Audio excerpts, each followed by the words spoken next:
Carlsbad, California. It was a maroon Nissan Rogue that blunted a nice run on the snake of an obscure mountain road northeast of San Diego. This 2017 Fiat 124 Spider, being a pure sports car, driver and car were as one, gathering steam, getting into a rhythm with upshifts and heel and toe downshifts mostly between third and fourth gear. After a mile or two, the Sport utility relented and pulled over to let the Fiat by. Thanks, Rogue. Though there was enough free and open road to gather some decent first impressions of the 124 Spider, the Nissan's driver was the only one I encountered who pulled over with no overt prompting, no tailgating here. Such is the fate of the enthusiast who buys a basic, straightforward driver's car such as this.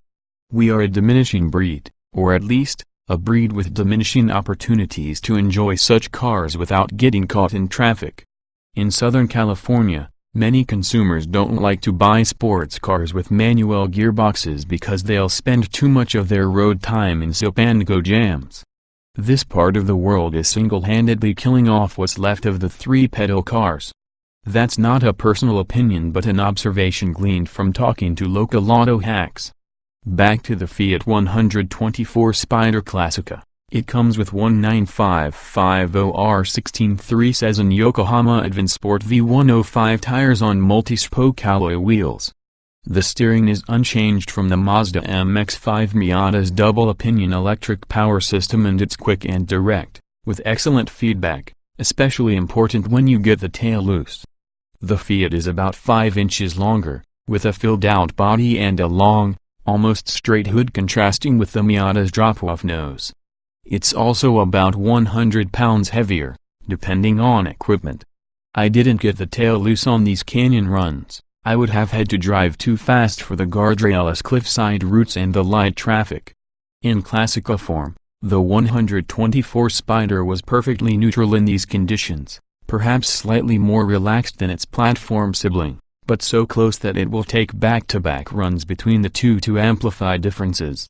The Fiat in each of its versions shares with the other car a reassuring balance of ride and handling, with a significant degree of compliance going into a tight corner.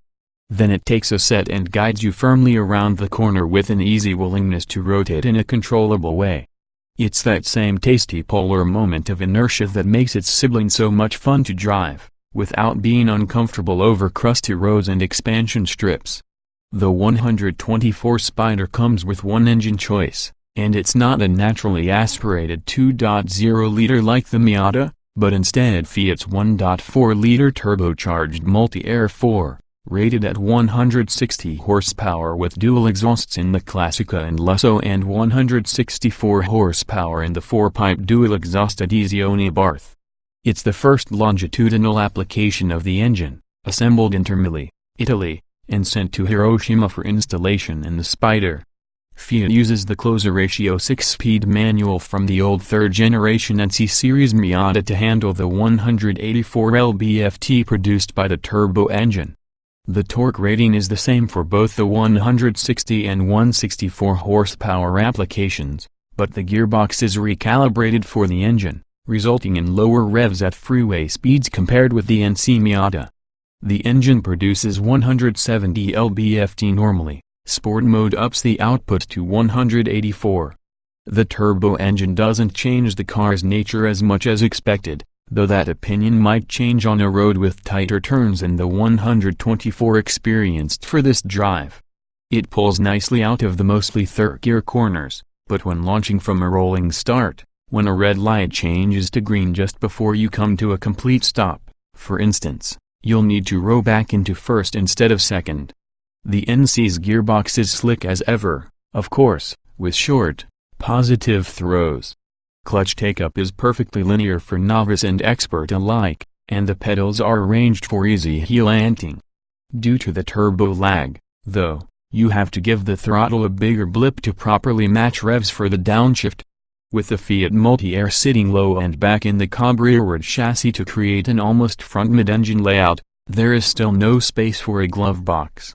The catalyst intrudes under the left side of the passenger's footwell, and my drive partner, who's a few inches taller than my 5'11" frame, complained of a cramped passenger seat.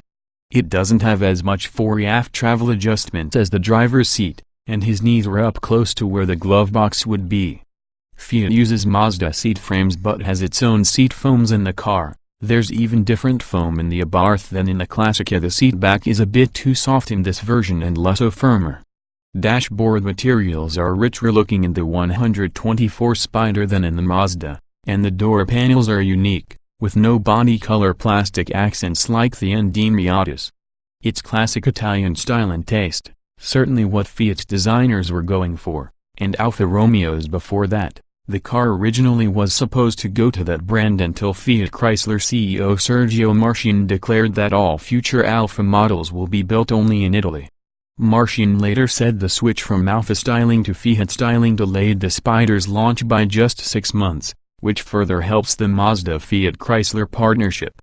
Sports car sales typically drop off after the first model year, and this gives the program, which probably wouldn't have happened without Fiat, a second first model year.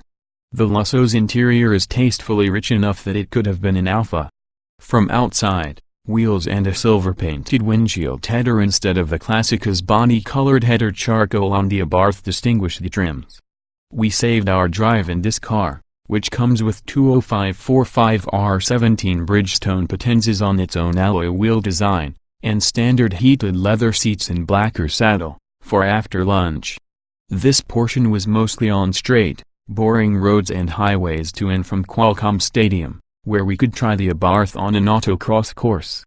The Lusso also comes with a backup camera, chrome-deep dual exhaust, and 7-inch infotainment display, straight out of the Miata Grand Touring package. We also saved the Lusso for this portion of the drive because all these test cars were equipped with the optional $1,350 ein-supplied 6-speed automatic. Fiat originally planned to sell Lussos only with the automatic option. It's the only transmission on the limited, 124 unit, $35,995 Prima ed easy only Lusso, but certain curmudgeons from outside the company complained. Fiat Chrysler design chief Ralph Gil told me previously he'd passed on those complaints to the board, and now you can buy a Lusso manual. The Lusso's bigger wheels and tires didn't transmit bumpy roads any more than the 16-inchers, but there was no real opportunity to push the handling. Not until we got to Qualcomm. Fiat set up a fairly long, fast autocross course, and we sampled a couple of Abarth Easy-only automatics, the only version of the automatic that comes with paddle shifters, and a moped-equipped Abarth manual. Seats in the Abarth are either microfiber and leatherette, black leather, or black and red leather, and the 17-inch wheel design is unique to this version. Brembo brakes and recaro seats are optional. Max torque comes in at 2,500 revolutions per minute, but there's not much torque available at Type N. The sport mode and its extra torque made a big difference on this autocross circuit, which was all second-gear automatic or manual, and with traction stability control turned off. The only Mopar parts on the manual that change performance are a strut hour brace, lower armbar, and a tunnel bracing kit, all of which tightened up the handling over the standard Abarths. Again, there's Mazda-like compliance at turn-in, then the body motion takes a set, and then the car grips nicely and transmits its willingness to rotate. The tail is ready and willing to drift, and it's all safe and controllable. And fun. Again, there was no back-to-back with the Miata Club Sport in this setting, but you get the sense that the handling differences are much like that of Scion-first Toyota 86 versus Subaru BRZ. The Fiat 124 Spider Easy-only Abarth seems to be the drifter. The Easy-only Abarth is the Spider enthusiasts will want. Considering the state of sports car popularity these days, the Fiat 124 Spider Lusso may better define the car as a stylish roadster with capabilities that go undiscovered, much like the off-road capabilities of all those Jeep Wranglers everybody seems to buy these days. Fiat's participation probably saved the ND Miata, and now Fiat needs the 124 Spider to appeal to non-enthusiast customers to extend its popularity and volume beyond the first model year. Who knows? Maybe if a few of those fashion-conscious buyers find themselves on a twisty canyon road and any SUVs ahead pull over for them, We'll get some new members for our community of enthusiasts. 2017 Fiat 124 Spider specifications on sale. Summer 2016 Classica, Lusso, Prima ed Easy only Lusso, third quarter 2016 Abarth price, $25,990 $28,490 $29,190 Classical Lusso Abarth base engine, 1.4 liters stock turbocharged 16-valve i4-160-164 HP at 5,500 revolutions per minute. 184 lb-ft at 2,500 revolutions per minute. Transmissions, 6-speed manual or 6-speed automatic. Layout, 2-door, 2-passenger, front engine, RWD convertible. EPA mileage, 25,263,526 miles per gallon. City Wheel XWXH, 159.6 by 68.5 by 48.5 wheelbase, 90.9 weight, 2,4362, 516 pounds. 060 miles per hour, 6.8 seconds. MFR top speed, 134,140 miles per hour. Classica, Lusso Abarth. Show more.